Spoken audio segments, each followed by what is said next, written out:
This activity is a barefoot cool down. So athletes can take off their shoes and socks. You can do it on the track, you can do it on grass, you can do it in sand.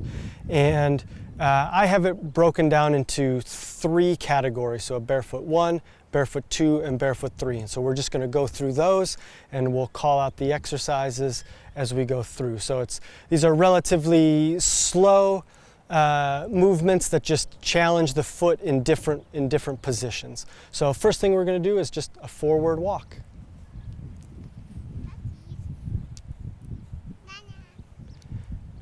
And then we're going to come back with a backwards walk.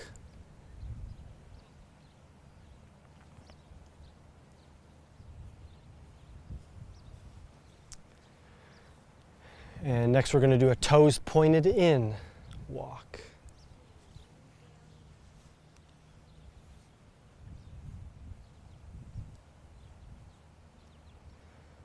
And then we'll do toes pointed out.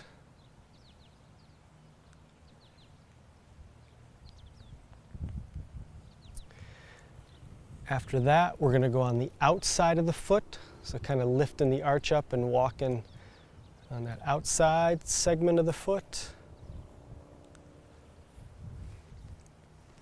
And Jeff, roughly 10 meters, is that how far she's going? Yep, we're looking at about 10 meters here. And then we're going to go inside of the foot. Jeff, explain what the term, do you use that term foot intrinsics, or what term would we use for what you're trying to accomplish here? Yeah, that's a term that I'm familiar with. Next we're going to go toe walk, and we'll come back with a heel walk. So the foot has a lot of bones and a lot of little muscles in there, and I don't think there's anything inherently evil about shoes, but when we're in footwear, our foot's not going to move quite in the same way that it can when it's barefoot. So this is a nice way to maybe move those muscles different. Some folks might say to strengthen those intrinsic foot muscles, meaning the smaller muscles in your foot that don't move quite the same as they do in shoes. And so that's why I use this as a cool down modality. We've just been out, we've been in our shoes for 30, 45, 60, 90 minutes all day because we've probably been walking around in shoes.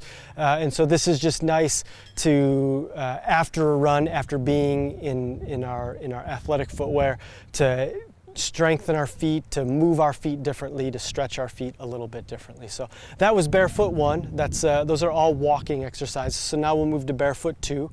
Hello, my name's Jay Johnson, and I'm really lucky to be friends with Jeff Boelé. Jeff's an amazing coach, as you can see. I wanted to share with you his website, which is Elevated Performance. He does online coaching. He's also a certified massage therapist, and he works with athletes in the Denver, Boulder area. But if you wanted to get all the videos, which include these barefoot routines, you go to Elevated Performance, and that's in the link below. You go to Store. We'll click on that right here.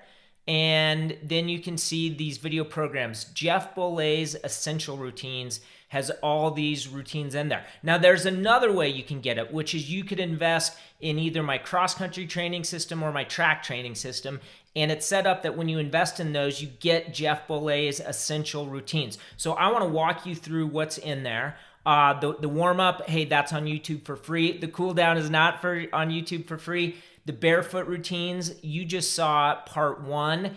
I think the video you just saw was about 2 or 3 minutes long. This is a 13-minute video. There's part 1, 2, and 3. And then self-therapy, man, this is some awesome things in here. He shows you how to use a lacrosse ball, how to use a foam roller, all these things.